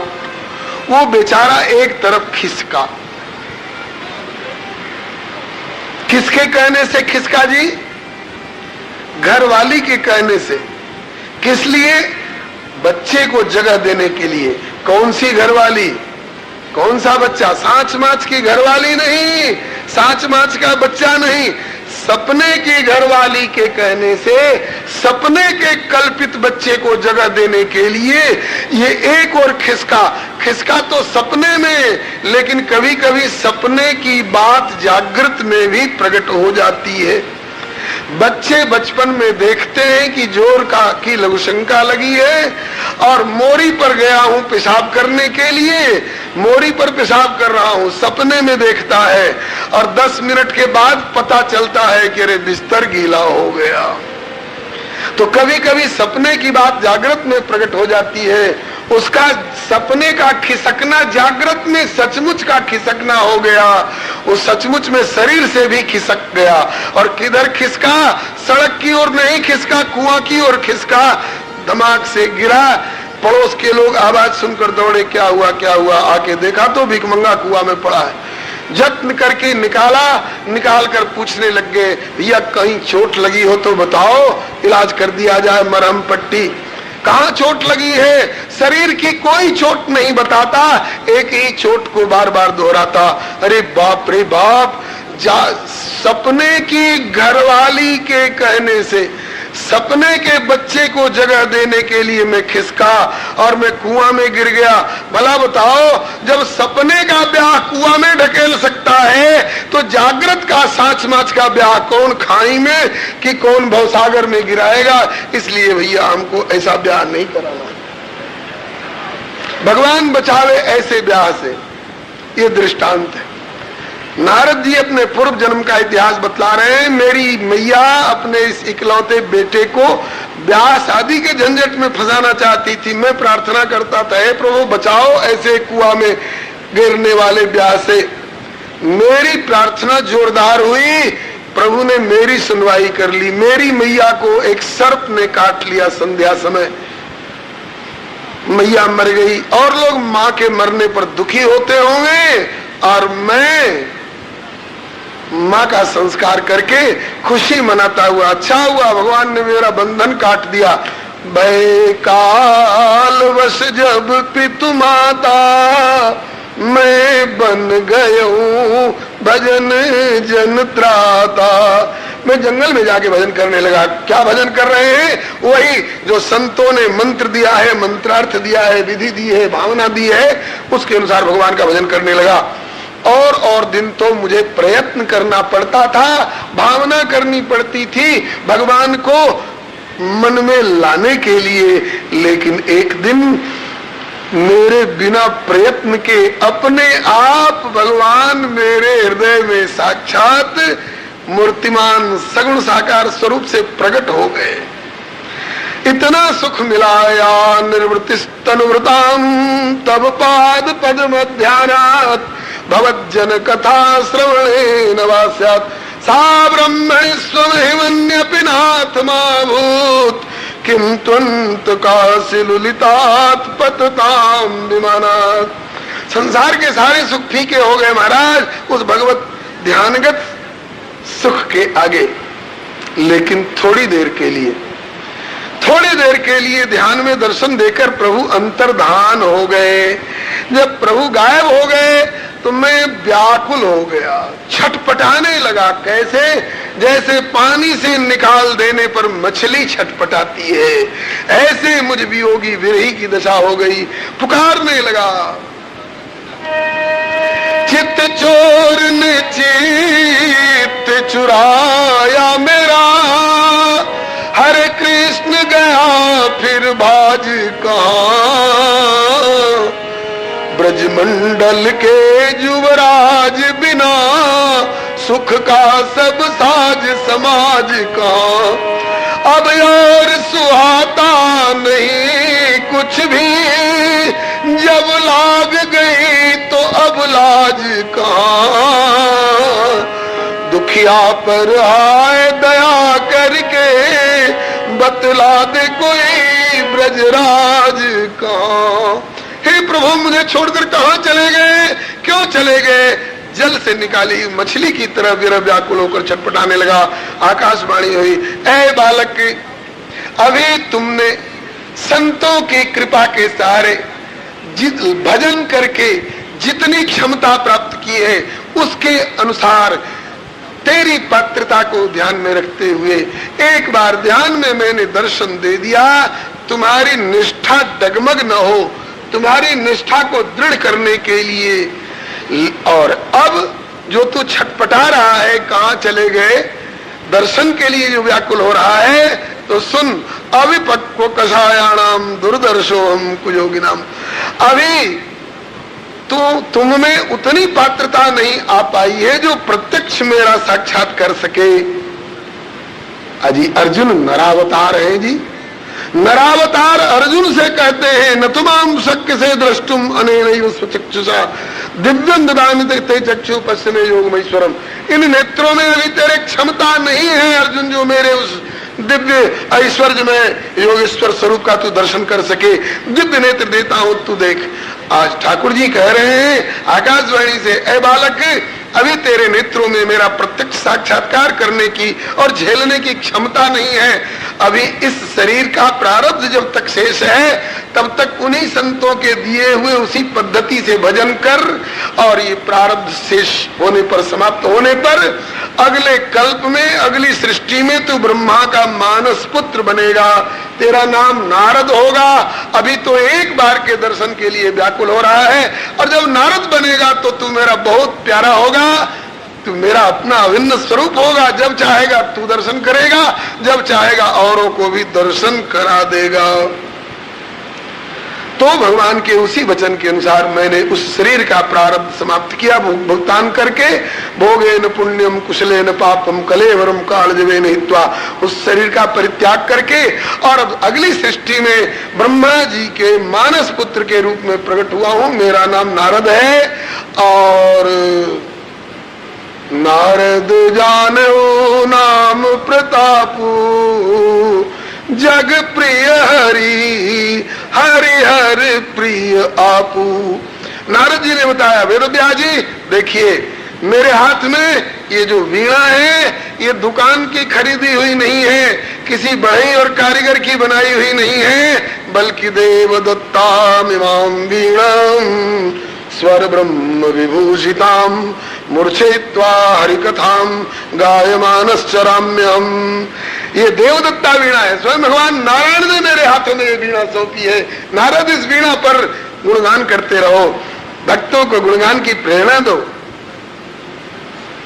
और अपने पिता ब्रह्मा जी से सुना हुआ जो चतुश्लोकी भागवत है वो मैं देखो अब आपको सुना रहा हूं।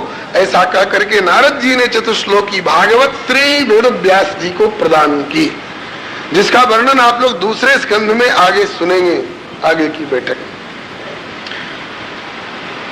बंधुओं, नारद जी का दावा है कि देवदत्ताम इमाम वीणाम स्वरब्रह्म विभूषिताम मूर्छित्वा हरिकथाम गायमानश्चराम्यहम। इस वीणा पर केवल भगवत गुणगान होता है, दुनियादारी के गीत इस वीणा पर कभी नहीं गाए जाते हैं। तो बंधुओं, नारद जी की वीणा तो देवदत्ता वीणा है, इसलिए उस देवदत्ता वीणा के ऊपर भगवत जस ही गान होता है।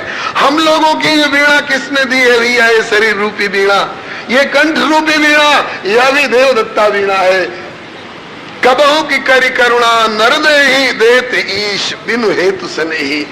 तो जब नारद जी का दावा है कि देवदत्ता इस वीणा के ऊपर उस देवाधिदेव का ही गुणगान होगा, तो हम लोग भी संकल्प करें कि इस देवदत्ता वीणा इस शरीर और कंठ के द्वारा, इस जिह्वा के द्वारा जीवन में केवल भगवत गुणगान होगा, दुनियादारी का गीत इस जिह्वा पर नहीं आएगा जीवन में।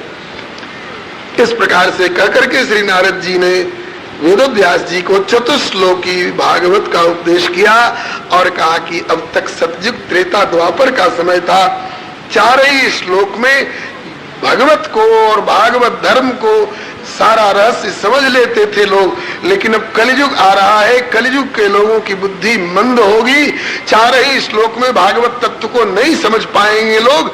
इसलिए तो मैं तद विपुली करूं, आप इनका विपुलीकरण करिए, आप इनका उपबृंहण करिए। इतिहास पुराणाभ्याम वेदम समुबृंहेत, नहीं तो विवेद अल्प श्रुताद वेदो मामयम प्रहरिष्यति।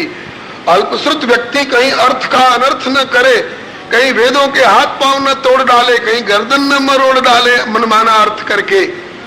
तो रिता रिखे चिखाच श्रुति को मत कीजिए, जाने रस बने रहे वही अर्थ कीजिए। ये योग्यता न हो तो बहुत काल इन संतन के दो चरण नीजिए, तब देव दृष्टि पाए विमल जुग जुग लो जीजिए। इस प्रकार से श्री नारद जी ने प्रेरणा दी और श्री वेदव्यास जी उनके जाने के बाद श्रीमद् भागवत के उपबृंहण में प्रवृत्त हुए। 4 श्लोक को हजारों श्लोकों में वर्णन किया और तब उसके बाद तदिदम ग्राहयामास सुतमात्मवतांबरम अपने पुत्र श्री सुखदेव जी को श्री वेदव्यास जी ने प्रदान किया, पढ़ाया। अब व्यास जी तक तो बात आप समझ गए। भगवान नारायण ने ये भागवत चतुश्लोकी रूप में ब्रह्मा जी को दी, ब्रह्मा जी ने अपने पुत्र नारद जी को दिया, नारद जी ने वेदव्यास जी को दिया। तब तक इसकी मौलिक चतुश्लोकी परंपरा चलती आ रही थी।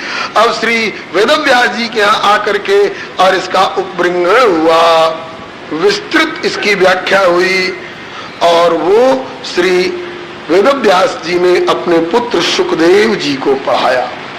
अब सुखदेव जी को पढ़ाया वाली बात पर पुनः जिज्ञासा होती है कि महाराज मंगलाचरण में तो आप यम प्रव्रजंतमनुपेतमपेत कृत्यम द्वैपायनो विरह कातरया जुहाव पुत्रेति तन्मयतया तरवोभिनेदुस्तम सर्वभूत हृदय मुनिमानतोस्मि कह करके आप सूचना दे चुके हैं कि सुखदेव जी माँ के पेट से निकलते ही और बाहर चले गए जंगल की ओर। विरह कातर पिता श्री वेदव्यास जी पुत्र पुत्र सुख सुख संबोधन करते जा रहे थे और सुखदेव जी नहीं लौटे, अकेले व्यास जी को ही लौटना पड़ा। और अभी आप कह रहे हैं कि परंपरा बताते समय कह रहे तदिदम ग्राहयामास सुतमात्मवतांबरम, तो क्या दोबारा फिर श्री सुखदेव जी घर पर लौटे होंगे, तब तो व्यास जी को मौका मिला होगा कि तदिदम ग्राहे आमासस्तमात्मोतांबरम। और सुखदेव जी भी कहते हैं कि आख्यानम यदधीतमान पितृद्वैपायनादम, मैंने अपने पिता श्री कृष्ण द्वैपायन वेद व्यास जी से ये आख्यान मैंने अध्ययन किया है। तो श्री सुखदेव जी कैसे लौटे महाराज, वो भी प्रसंग सुनाइए। अब इस पर श्री सुखदेव जी के जन्म कर्म की भी कथा श्रीमद् भागवत में इतना खुल करके वर्णन तो नहीं है, किंतु अन्य तंत्र ग्रंथों के आधार पर गुरु परंपरा से ये सुनाई जाती है। श्री सुखदेव जी के प्रादुर्भाव में भी निमित्त श्री नारद जी को ही बनना पड़ा है, ऐसा सुना जाता है। कैसे? श्री सुखदेव जी के प्रादुर्भाव में भी निमित्त देव ऋषि नारद जी को ही बनना पड़ा है। कैसे? वो प्रसंग इस तरह से गुरु परंपरा से सुनने को मिला है। एक बार देव ऋषि नारद जी पार्वती जी के यहाँ पहुंचे, उसका दिया, बड़े गुमान में रहती हो, मेरे प्राणनाथ भोलेनाथ मुझको बहुत प्यार करते हैं और आज मैं अच्छी तरह जांच करके और बता रहा हूं कि आपसे बहुत भेदभाव रखते हैं। पार्वती जी हंस गई, बोली कि नारद मैं तुमको अच्छी तरह जानती हूं, इधर की उधर और उधर की इधर लगा भिड़ा करके आनंद लेते हो, घर फोरी करने आए हो, यहां तुम्हारी दाल नहीं गलेगी। मेरे प्राण बल्लभ भोलेनाथ कुछ भी भेदभाव नहीं रखते, मुझे अपना पूरा प्यार देते हैं, ताकि ऐसे अपने मन से बनी रहो अपने प्रभु की प्यारी। लेकिन एक आज ऐसी बात बता दूं कि मान लोगी कि हाँ बहुत भेदभाव रखते हैं। बस इस बात से जिज्ञासा हुआ पार्वती जी को, कौन सी बात जरा सुनूं तो। बोलो नारद क्या बात है, हो सकता है मेरा ध्यान उधर नहीं गया हो, बोलो क्या बात है। कहा कि सच बताइए, मुंडों की माला क्यों पहनते हैं, बताया है आज तक? मुंडों की माला क्यों पहनते हैं, बताया है आज तक आपको? कहा कि नहीं ये तो नहीं बताया है। कहा कि तो सोच लीजिए कितना आपसे भेदभाव रखते हैं और कितना प्यार करते हैं। पार्वती जी का मन फिर भी नहीं बिगड़ा, बोले कि देखो नारद बात ऐसी है कि कुछ ऐसी बातें होती हैं कि ना पृष्ठ कस्यचित ब्रूयात्, न पूछी जाए तो तब तक नहीं बताई जाती है। मैंने अब तक जिज्ञासा नहीं की कि मुंडों की माला क्यों पहनते हो, तो उन्होंने नहीं बताया। यदि मैं पूछती तो जरूर बता देते। अरे ऐसे भ्रम में मत रहो पार्वती, वो ऐसी रहस्य की गूढ़ बात है कि ऐसे वैसे तो पूछने से बताने के नहीं। कैसे बताएंगे? बोले तरीका मैं बता रहा हूं। रोज जब भजन करके उठते हैं तो आप उन्हें प्रणाम करती हो, चंदन लगाती हो, माल्यार्पण करती हो, आरती उतारती हो। आज जब भजन करके उठ के आवे ना तो उनसे मुंह फेर के बैठ जाना, और जब उधर आवे तो उधर से भी मुंह फेर के बैठ जाना, और उधर आवे तो उधर से भी मुंह फेर लेना। पूछे कि क्या बात है तो ऐसे मत बताना, कहना कि आप हमसे बहुत भेदभाव रखते, क्यों इतना भेदभाव रखते। पूछेंगे कि क्या बात है तो पहले उनसे ठहरा लेना कि मैं जो पूछूं उसे बताने का वचन दो भोलेनाथ, तब तो पूछूं, और नहीं तो तुम तुम्हारे हम हमारे, तब बताएंगे। वचन दे करके और जब आश्वासन दे देंगे फिर पूछोगी तब भले बतावे तो बतावे, नहीं तो जल्दी नहीं बताएंगे, ऐसी रहस्य की बात है। अच्छा नारद ऐसा ही करूंगी। नारद जी सिखा पढ़ा करके चले गए। अब भोलेनाथ भजन से उठ करके आए। पार्वती जी ने अन्य दिन की भांति न प्रणाम किया, न आरती उतारी, न पूजा की, मुंह फेर के बैठी। पार्वती जी उधर आए इनके मुख की ओर, शंकर जी तो उधर से भी मुंह फेर ली। शंकर जी ने पूछा क्या बात है? बोले रहने दो, ये ऊपर ऊपर का प्यार दिखाने की कोई जरूरत नहीं है, आप हमसे बहुत भेदभाव रखते हैं। शंकर जी ने कहा क्यों, बात क्या है? नारद जी आए थे क्या? मजमून से ही समझ गए कि नारद जी आए होंगे जरूर, क्योंकि ऐसी घटना घर में तभी घट सकती है, खास करके मेरे घर में ऐसी घटना तभी घट सकती है जब नारद जी आए होंगे। बोले क्यों, क्या बात है? नारद जी आए थे क्या? बोले हाँ जी नारद जी आए थे। अब छिपाना क्या है? नारद जी आए थे। अब क्यों इतना भेदभाव रखते हैं हमसे? बोले क्या भेदभाव रखते हैं बताओ? बोले ऐसे नहीं, पहले वचन दो, मैं जो पूछूं उसे बताओ, तब तो पूछूं, और नहीं तो तुम तुम्हारे हम हमारे। शंकर जी ठिठक गए। पता नहीं आज नारद जी ने क्या उसकाया है, क्या रहस्य उद्घाटन कराएंगे। लेकिन यह सोच करके कि नारद कोई साधारण व्यक्ति नहीं है, भगवत अवतार है, नारायण के हृदय है, मन है, तो नारद जी जिस काम के लिए प्रेरणा दे रहे हैं, इसका मतलब कि वह नारद की प्रेरणा नहीं है। फुनगी पर नारद की प्रेरणा दिखाई पड़ रही होगी, लेकिन मूल में नारायण की प्रेरणा है, वो मेरे प्रभु की प्रेरणा है। शंकर जी ने वचन दे दिया, जब नारद जी उद्घाटन कराना चाह रहे हैं किसी रहस्य का, तो मैं क्यों छिपाऊं, वे मेरे प्रभु की इच्छा है। बोलो पार्वती, मैं वचन देता हूं, जो पूछोगी उसे अवश्य बताऊंगा। कहा कि ठीक। ये मुंडों की माला क्यों धारण करते हैं भोलेनाथ, ये किसके मस्तक है? चकित हो गए शंकर जी। ओ नारद, आज तुमने बहुत बड़ा रहस्य उद्घाटन कराया, पता नहीं इस रहस्य के उद्घाटन करते करते और क्या क्या घटना घटेगी। वचन तो दे चुके हैं, इसलिए बताना पड़ेगा। बोले कि पार्वती, वैसे तो इसमें और कई भक्तों के भी मस्तक है, सूरत सुधन्वा के मस्तक का भी वर्णन आता है युधिष्ठिर जी के अश्वमेध काल में, लेकिन पार्वती इसमें तुम्हारे मस्तक ज्यादातर हैं, तुम्हारे मस्तक है ये। कहा कि मेरे मस्तक? मेरा मस्तक तो मेरे धड़ पर है, मैं बोल रही हूं। कहा कि इस जन्म में तुम्हारा मस्तक तुम्हारे धड़ पर है, बोल रही हो। इसके पहले कितनी बार तुम शरीर त्याग चुकी हो, और जितनी बार तुम शरीर त्यागती हो उतनी बार तुम्हारे प्रति मेरा इतना अधिक स्नेह होता है कि तुम्हारे मस्तक को मैं निरर्थक नहीं इधर उधर जाने देता हूं, तुम्हारे मस्तक को अपने हृदय का हार बना करके रखता हूं। अच्छा, तो इतने मेरे शरीर छूटे जितने मस्तक आपने धारण कर रखे हैं? बोले हाँ।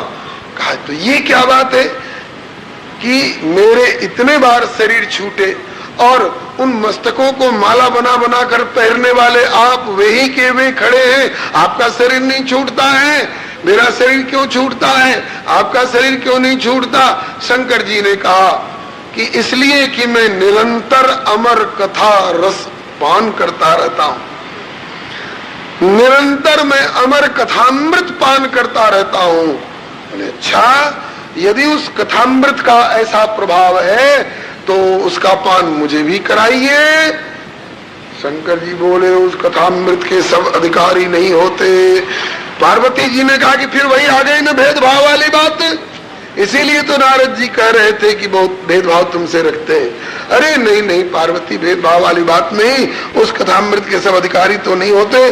कहा कि मैं अधिकारी हूं कि नहीं, खुल करके बताओ। अरे नहीं नहीं पार्वती, तुम तो परम अधिकारिणी हो, तुम तो मेरी अभिन्न हो। कहा फिर सुनाओ। कहा कि सुनाने लगूंगा तो एक तुम ही तो नहीं सुनोगी ना, यहाँ और भी तो लोग कान लगाए सुन रहे होंगे। तो फिर कहा कि अब ये व्यवस्था आप कर ले हो, ऐसी जगह पर सुनाओ, ऐसी व्यवस्था से सुनाओ जहां कि आप कहो और मैं सुनूं और तीसरे के कान में न पड़े। कहा कि ठीक है ठीक है, चलो मेरे साथ। गए कैलाश शिखर छोड़ करके हिमालय के ही एक अन्य शिखर पर गए, ऐसे शिखर पर जो कि बर्फ से ढका हुआ है, और वहां केवल एक बट का वृक्ष था। हो सकता है अब भी हो, हम लोगों की दृष्टि से ओझल हो, क्योंकि दिव्य बट है, शिव विश्राम विटप श्रुति गाया। और वहां जाकर के प्रवक्ता होकर कथा कहनी है ना, तो हम लोग तो सजी सजाई व्यास गद्दी खोजते हैं, और शंकर भगवान इतने सरल व्यास हैं कि सजी सजाई व्यास गद्दी नहीं खोजे, बल्कि निज करुणासी नागरी पुछाला, बैठे सजई शंभु कृपाला। अपने हाथ से मृगशाला बिछाई, बागंबर बिछाया, और बस बन गई व्यास गद्दी, विराजमान हो गए। पार्वती भल अवसर जानी, गई शंभु पे मातु भवानी। विश्वनाथ ममनाथ पुरारी, त्रिभुवन महिमा विदित तुम्हारी। बंदौ पद धर धरण सिर, विनय करऊं कर जोरी। वर्णौ रघुवर विशद जस, श्रुति सिद्धांत निचोर। शंकर भगवान ने कथा प्रारंभ करने से पहले अपने त्रिशूल को आज्ञा दी। त्रयशूल निर्मूलनम शूल पाणी ने त्रिशूल को आज्ञा दी, पार्वती के अलावे और कोई यहां न रहे जो मेरी अमर कथामृत का पान कर सके। अनधिकारी के कान में ये बात नहीं जानी चाहिए। सबको भगाओ यहां से। त्रिशूल ने सबको भगा दिया। उस वृक्ष के ऊपर जितने रहने वाले पशु पक्षी थे सब भाग गए, पंख वाले तो भाग गए, लेकिन अजात पक्षा, अरे अजात पक्ष की बात दूर, अभी अंडे में से जो निकले भी नहीं थे, एक शुक, शावक नहीं, एक शुक का अंडा, एक तोते का अंडा, तोता तोती उड़ गए, एक तोते का अंडा रह गया घोंसला में। उस बेचारे के पास पंख कहा, वो कैसे भागे, रह गया। अरे अंडा है, रह गया, क्या सुनेगा, कहेंगे भी तो अभी जड़ स्थिति में है। कथा प्रारंभ हुई।